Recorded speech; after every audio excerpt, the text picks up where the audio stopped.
I don't know. I don't understand like why athletes do what we do. It doesn't sometimes make sense, but like it's just like this competitor like feeling that like we have and that I have.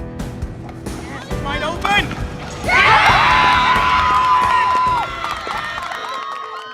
My dad was in the military, so I was born in Washington State.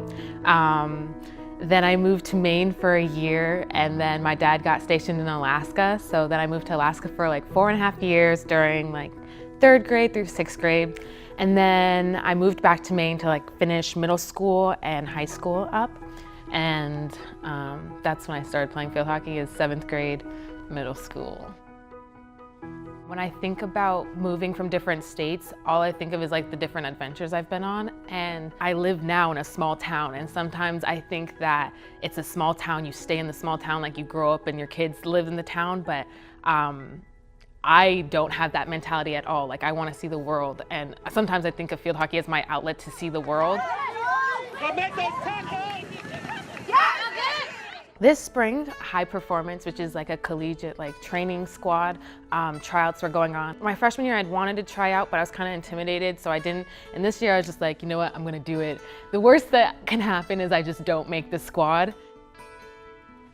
Carla got a text from one of the coaches saying that they liked me, and then I got a text saying that, oh no, I got an email saying that I made the High Performance training squad for like the Northeast region.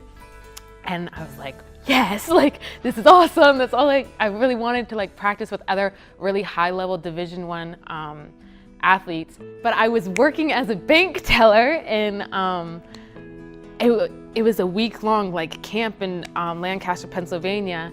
And I was like, I can't take a week off of work. Like, oh, I'm not gonna go. Like, I don't know how to tell Carla. And Tracy, who's the assistant head coach at BU, called me, and Carla called me as well, and they were like, you know, you don't get to not go to this, you're going. This doesn't happen to people ever, and I don't care what we have to do, like you're getting down there. I called my bank and I was like, hey, I'm gonna be going to, I got invited to this, it's a huge opportunity, like I'm so sorry, like it's inconveniencing, but like I can't think of like how I'd feel if I didn't take this opportunity. And then I felt so silly because they're like, I can't believe you would think we wouldn't let you take this opportunity. Once it was over, I knew that the development camp was going on. Like I knew girls were getting selected for that, but I didn't think I was gonna get selected. And I also had work the next day, so I was about to bust it back up to Maine to work on Saturday. And then I got a call from Tracy, and she said, congratulations, like you got selected to stay for the development camp, like this is awesome, are you staying? And I was like, I'm already 3 hours away from Lancaster, like I'm already on my way back home to Maine. And she's like, well, you need to turn around. The training camp was something else. Like, it was a lot of hockey and a lot of high, like they expected so much from you, and whether it be your skills or the energy you gave and like the mindset you brought.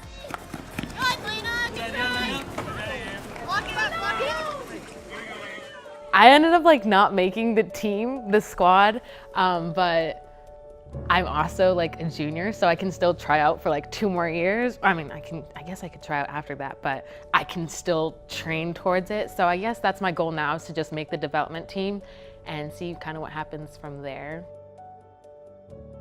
I never had anyone say like, you're not good enough to make it. Like, if anything, sometimes it's me saying that to myself and everyone else telling me like, no, like you need to go for this. I'm surrounded by people who believe in me, and so like it feels better, like I could take on anything. And I want to test like my ability. I want to test on how far I can go. Hey!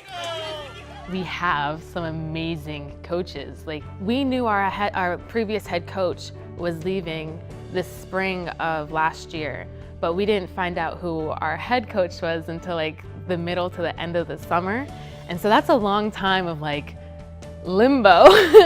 But Yopa this summer called each and every one of us, and I remember, it was weird. I remember him calling me But I also remember the week before having seen him at the national championship, and he's like, I watched you play, but I couldn't tell you I was your coach at the time.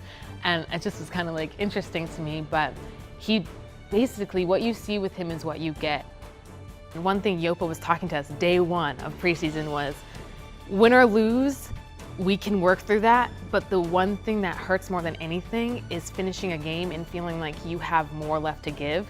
And I know that feeling because I have felt it a ton throughout my years of field hockey. I think this summer opened my eyes to how close I was to making that, and then how real it could be. Count on 3, 1, 2, 3, go!